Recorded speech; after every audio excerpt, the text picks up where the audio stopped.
미니두니 구독자 여러분 안녕하세요. 오늘도 정말 재밌는 책을 갖고 왔습니다. 두 권을 소개를 해드릴 건데 첫 번째는 왼쪽에 있는 나비 기억을 지우는 자, 두 번째는 오른쪽에 있는 사장님 아무거나 먹지 마세요입니다. 이 두 권의 책을 또 고르게 된 이유를 말씀을 드리면 제목들을 보고 책들에 끌렸어요. 나비 기억을 지우는 자라는 책은 신간소설 부분에서 보고 줄거리를 보고 정말 재밌겠다 생각을 했었는데 스윙테일 출판사에서 또 아주 감사하게도 책을 제공을 해주셔서 제가 운 좋게 바로 읽어볼 수 있었습니다. 완독을 하고 소개를 해드리게 됐고, 두 번째 사장님 아무거나 먹지 마세요. 이 작품도 제가 제목을 보고 되게 재밌다, 유쾌한 소설일 것 같아서 봤더니 블랙 코미디 요소가 가미된 스릴러 장르여서 정말 재밌게 웃으면서 볼 수 있는 스릴러 작품이 아닐까 싶은 생각에 읽게 됐고, 두 권 다 정말 새로운 느낌의 작품들이고 구독자분들 오늘 소개해드리는 두 권의 작품 모두 재밌게 보실 수 있을 것 같아서 준비를 해봤습니다. 오늘의 다독다독 책순위 지금 바로 시작합니다. 오늘의 다독다독 책순위 첫 번째로 소개해드릴 작품은 김다인 작가님의 나비 기억을 지우는 자입니다. 먼저 이 작품은 제가 스윙테일 출판사에서 제공을 받아서 소개를 하게 되었고요. 이 책은 좀 두꺼워요. 두꺼운 편인데 한번 펼치면 완독할 수밖에 없는 그런 작품이었습니다. 이제 책을 제공받고 소개를 하겠다고 말씀을 드리면서 책에 대한 정보를 여기저기 찾아봤는데 원래 카카오 페이지에서 연재되던 작품이었나봐요. 카카오 페이지 CJ 스튜디오 드래곤에서 주최한 제4회 추미스 추리 미스터리 스릴러 소설 공모전에서 우수상을 수상한 작품이라고 합니다. 김다인 작가님은 이제 처음 뵙는 작가님인데 이분은 필명으로 카카오 페이지에서 활동을 하시다가 이번에 선악과 탐욕에 관한 고찰, 지옥과 악마에 대한 상상을 더한 미스터리 심리 스릴러 나비 기억을 지우는 자를 집필하게 됐다고 해요. 지금 제가 언급했던 단어들, 지옥과 악마, 선악과 탐욕, 처음에는 저도 굉장히 어려운 주제를 다룰 것 같고 책 자체가 굉장히 뭔가 무겁고 어렵지 않을까 생각을 했었는데 읽다 보면 정말 시간순삭하게 되는 그런 작품입니다. 줄거리를 들어보면 아마 이해하실 거예요. 오프닝에서 말씀드렸던 것처럼 제목을 보고 호기심이 생겨서 이 작품에 관심을 갖게 됐다고 말씀을 드렸는데 여기서 나비는 표지에 나와 있는 저 동물 나비, 그 나비도 있지만 인간의 내면 세계를 탐사하면서 트라우마를 제거하는 트라우마 사냥꾼, 어떻게 보면 일종의 심리치료사 같은 존재예요. 그런 존재들을 나비라고 부릅니다. 그래서 여기서 나비는 좀 쉽게 말하면 사람들이 내면에 갖고 있는 불안과 걱정, 그리고 더 깊은 곳엔 이제 트라우마가 있잖아요. 그 트라우마들을 직접 마주하고 그 트라우마를 제거해주는 그런 역할입니다. 본격적인 줄거리를 말씀을 드리자면 주인공은 유진이에요. 고유진이라는 사람인데 이 사람은 나비예요. 나이는 한 20, 30대, 굉장히 젊은데 임무를 수행을 하면서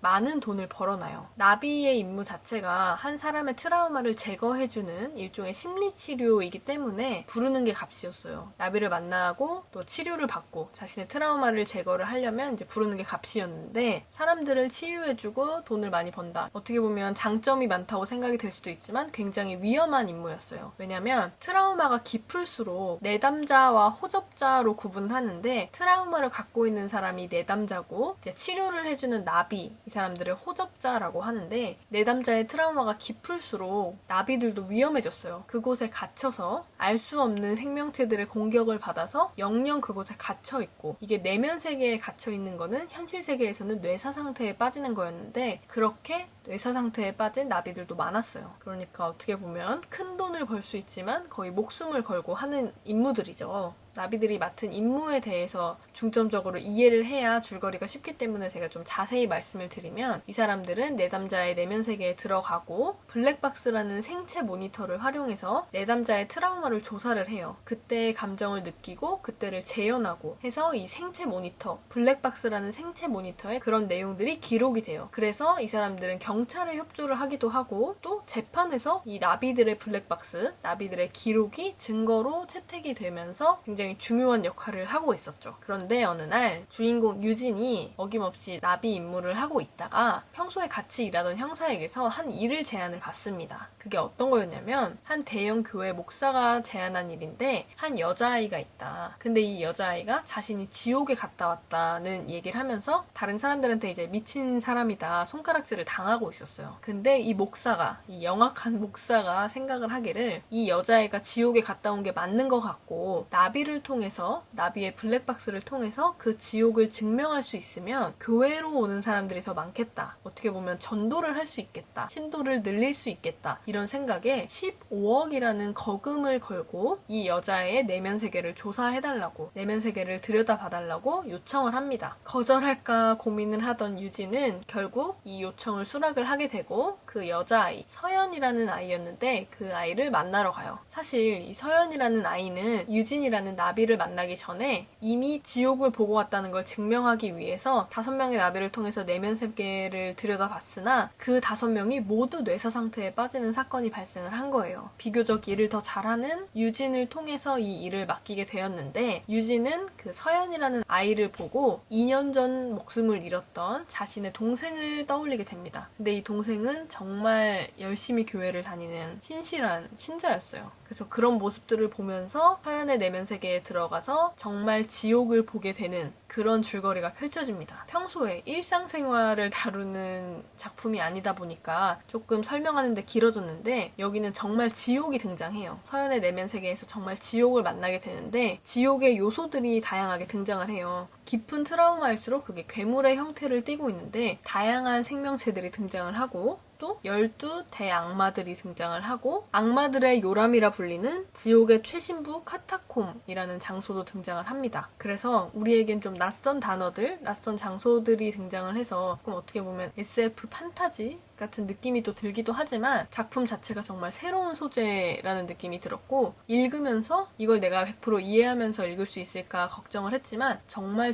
재밌게 잘 읽었습니다. 그리고 마지막에는 어떻게 보면 반전 같은 요소들이 또 등장을 하는데 과연 서연을 잠식한 지옥의 최고 빌런은 누구일지 한번 기대하면서 보면 좋을 것 같고 책을 읽기 전에 나비가 어떤 임무를 하고 나비가 어떤 존재인지를 한번 정리를 해서 보시면 또 좋을 것 같아요. 물론 책을 읽으면서 이해하시는 것도 좋지만 나비라는 존재가 조금 어렵고 낯설 수 있으니까 차분히 한 장 한 장 넘기시다 보면 정말 재밌게 읽으실 수 있을 거예요. 오늘의 첫 번째 책, 스윙테일에서 제공받은 나비 기억을 지우는 자였습니다.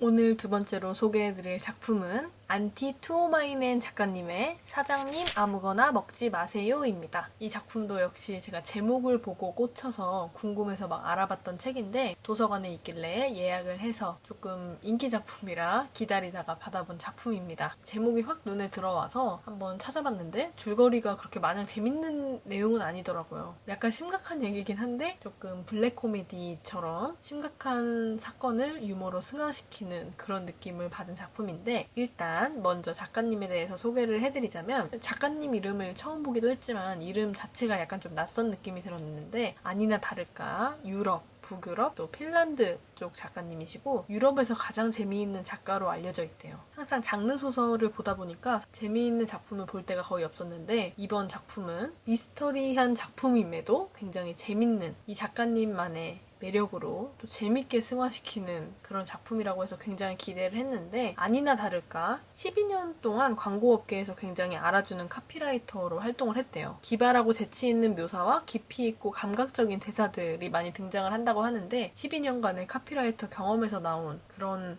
센스들이 아닐까 싶어서 또 굉장히 궁금했던 작품이었습니다. 본격적인 줄거리를 말씀을 드리면 주인공은 야코라는 남자예요. 이 사람은 실직을 하고 지금은 아내와 함께 송이버섯을 일본으로 수출하는 일을 하고 있어요. 네, TMI지만 핀란드가 원래 버섯이 유명하대요. 작품을 소개하기 위해서 정보를 정리를 하다 보니까 핀란드가 또 버섯이 유명하다고 하더라고요. 그래서 아무튼 야코라는 남자는 아내인 타이나와 함께 송이버섯을 일본으로 수출하는 그런 사업을 하고 있었어요. 어느 날 몸이 안 좋은 것 같아서 병원을 가봤더니 의사가 말하기를 몇 주 못 산다.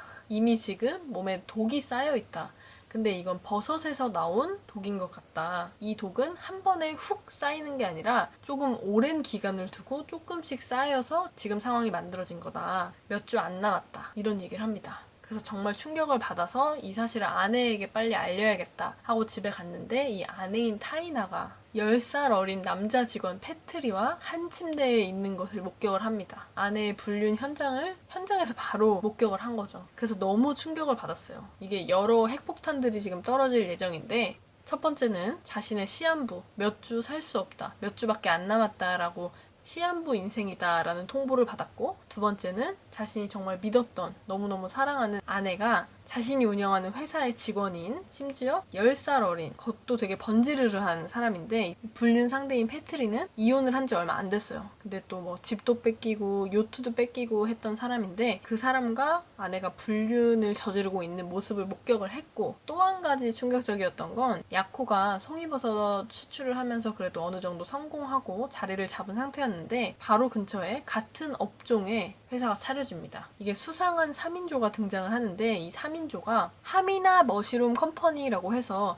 수상한 3인조가 버섯 회사를 차린 거예요. 버섯을 수출하는 스트레스에 스트레스가 추가되는 지금 사면타를 맞은 거죠. 이 야코가 생각을 하기를 내가 이렇게 그냥 죽을 순 없다. 장기간 동안 나에게 독을 먹여서 나를 독살하려고 한 사람을 찾고 죽어야겠다라는 생각이 돼서 스스로 탐정이 됩니다. 독버섯 독살 사건의 범인을 찾기 위해서 탐정이 되어가는 이야기입니다. 여기서 되게 재밌는 게 야코와 아내인 타이나가 이제 버섯을 수출하는 일을 같이 한다고 하고 또 공동 대표로 있어요, 그 회사에. 근데 중요한 건 송이버섯은 독이 없는 버섯이고 타이나는 하필 또 이제 새로운 레시피를 개발을 한다면서 송이버섯을 활용한 버섯 음식 레시피를 계속 개발을 했었어요. 근데 또 생각해보면 송이버섯은 독이 없으니까 범인이 아닌가 싶기도 하고 아무튼 동종업계 회사를 차린 수상한 3인조는 이 3인조 각각이 정말 수상한 사람들이었어요. 누가 범죄를 저질러도 이상하지 않을 것 같은 사람이었던 게 뭐 한 명은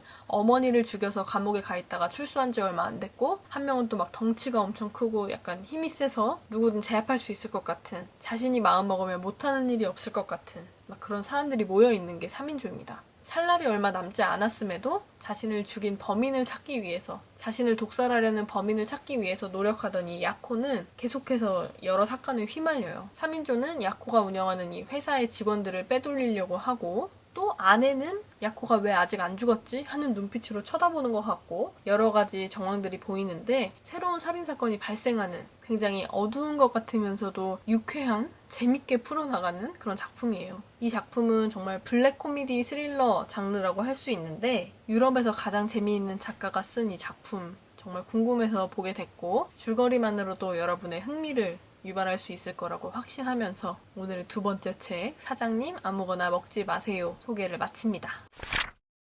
미니두니 구독자 여러분, 오늘 소개해드린 두 권의 작품 재밌게 들어보셨나요? 또 제공받은 책 한 권과 제가 도서관에서 직접 가져온 책 한 권을 소개를 해드렸는데 여러분들의 장바구니에 쏙쏙 들어가길 바라면서 오늘의 영상은 여기서 마칩니다. 다음 영상에서도 또 정말 재밌는 책 준비하고 있으니까 열심히 독서해서 바로 소개해드릴게요. 오늘의 영상 봐주셔서 감사합니다. 다음 영상에서 또 만나요. 안녕.